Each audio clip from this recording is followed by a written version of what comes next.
तो दोस्तों, तो स्वागत है आपका एक और नए वीडियो में। तो आज हमारे पास है इंग्लिश का यूपी बोर्ड का पेपर। ये पेपर लेटेस्ट है, जो कि पिछले साल का 2023 का पेपर है। तो आइए समझते हैं, बने रहिए वीडियो के साथ। तो सबसे पहले मिलेगा आपको सेक्शन है, जिसमें आपको एक पैसेज दिया होगा, अनसीन पैसेज जिसे कहते हैं, वो आपको पढ़ना होगा और फिर इससे पूछेगा आपसे सवाल। तो देखते हैं कौन से क्वेश्चन इससे बनते हैं। ये कुछ इस प्रकार है आपका अनसीन पैसेज। फिर इसके आ जाते हैं क्वेश्चंस। क्वेश्चन में पहले पूछ रहा है, what are the two disadvantage of the destruction of forest. मतलब दो हानियाँ बताइए फॉरेस्ट को काटने की, मतलब बर्बाद करने की। अगर हम फॉरेस्ट बर्बाद कर देंगे, उनकी दो हानियाँ बताइए। सिंपल सा क्वेश्चन है।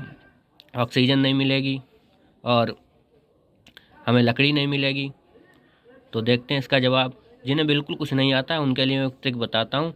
अगर आपको ऐसे ही आता है तो आप सीधे लिख दें, वरना एक ट्रिक बताता हूँ, आप उससे लिखिए।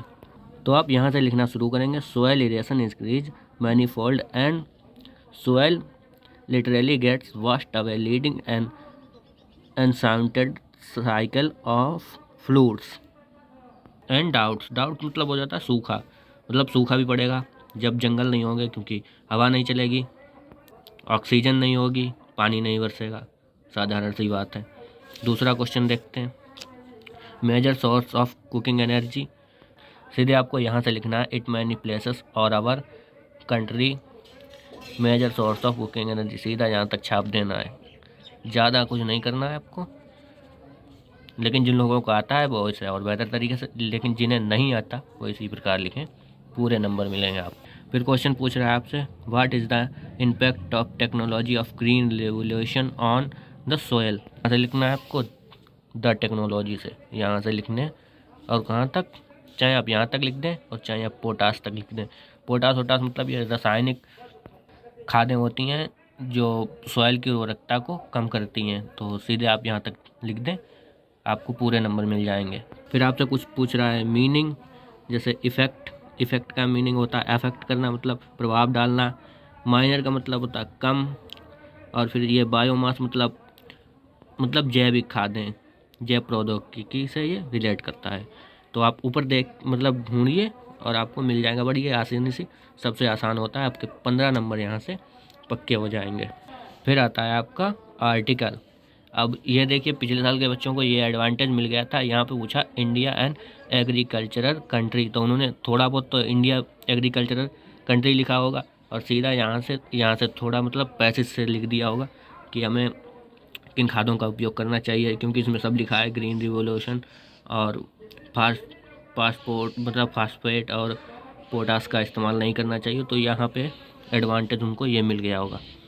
फिर तो अथवा मिल जाता है ये लेटर जो आप प्रिंसिपल को देते हैं।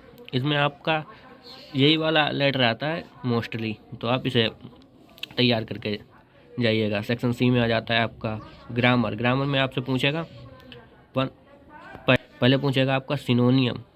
तो सिनोनियम मतलब वन वर्ड में आपका इसको आंसर बताना होगा। सॉरी, सिनोनियम नहीं, वन वर्ड पूछेगा आपसे। तो सबसे पहले आपका होगा जो भगवान को नहीं मानता, सबको पता है, एथिस्ट। फिर पूछेगा आपसे फ्रेज। एक्ट अपॉन का मतलब होता है टू एडवाइस। आप पढ़ेंगे तो आपको समझ में आएगा। बहुत ज़्यादा नहीं पढ़ना है आपको, बस उन पर देखना है जो इम्पोर्टेंट है।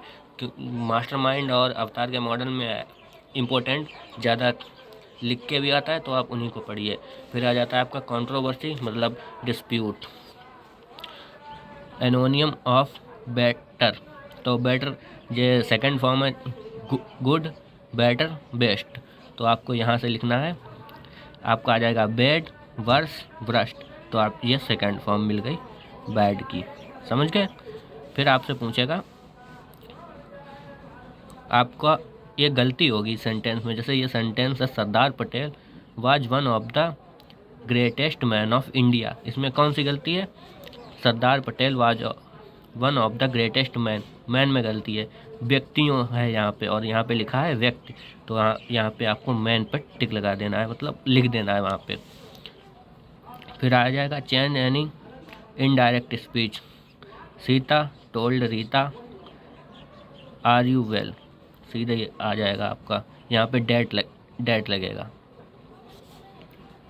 फिर आपका कंपाउंड पूछ रहा है। कंपाउंड में आप ये ध्यान रखिए कि आप जो सेंटेंस चुने वो छोटा हो। जैसे ये क्वेश्चन लिखा है सेकंड वाला, the question is too difficult, यहाँ पे सो डिफ़िकल्ट आ जाएगा बस।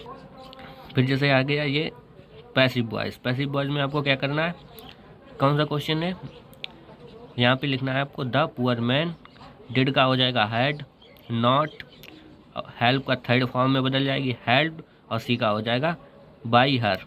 पूरा क्वेश्चन आपका ये आ गया। बताइए, मैं लिख देता हूँ, द पुअर मैन हैड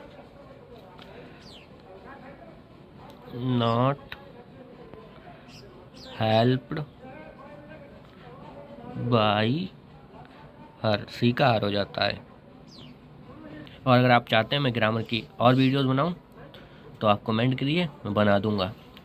अब यहाँ आपको एक सेंटेंस जो है उसे सही करने की को कहेगा। तो my hair is black, hair मतलब बाल, बाल बहुत हैं, बहुत सारे हैं, तो यहाँ पे आ जाएगा are. Rich man should help the poors, rich man एक आदमी के लिए कहा गया है, तो यहाँ पे ए आ जाएगा बस। यहाँ पे आपको एक सेंटेंस दिया हो, मतलब 2 वर्ड दिए होंगे, उनके अलग अलग आंसर्स होंगे, मतलब अर्थ होंगे, अलग अलग अर्थ होंगे।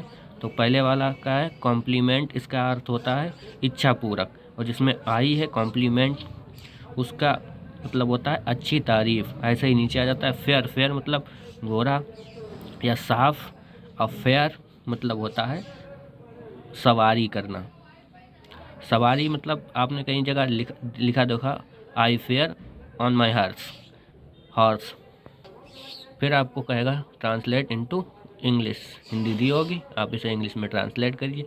बहुत ज़्यादा नहीं, मतलब बारीकी से देखा जाता है, बस आप इसे लिखाना, छोड़ना मत। फिर आपसे क्वेश्चन पूछेगा, रेड टैप का आ गया, फिर मिस्टर हैमल का आ गया, फिर आ जाएगा आपका 8वां क्वेश्चन। इसमें जो सप्लीमेंट्री से आया है डगलस वाला, आपको पोएम दी होगी। इसमें आपसे सेंट्रल आइडिया भी पूछेगा, और ये पूछे इसके सवाल मतलब क्वेश्चंस। सेंट्रल आइडिया आ गया। सबसे इम्पोर्टेंट आपका आ जाता है द थिंग ऑफ ब्यूटी और माई मदर एट 66, हमेशा ही आते हैं, याद करके जाइएगा, फंस जाएंगे। इसमें आपको 40 वर्ड्स में एक आंसर लिखना है।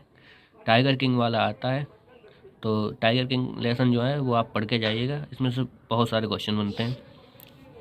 और फिर आ जाते हैं आपके 12th क्वेश्चन में। इसमें भी देखिए मैंने कहा था tiger king, tiger king important है, और ये विजार्ड वाला जो है आ गया है, लेकिन उतना इम्पोर्टेंट नहीं है जितना कि टाइगर किंग। तो टाइगर किंग मोस्ट इम्पोर्टेंट, तो आप इसे पढ़ के जाइएगा। बाकी वीडियो अच्छी लगी हो तो लाइक करें, चैनल को सब्सक्राइब करें।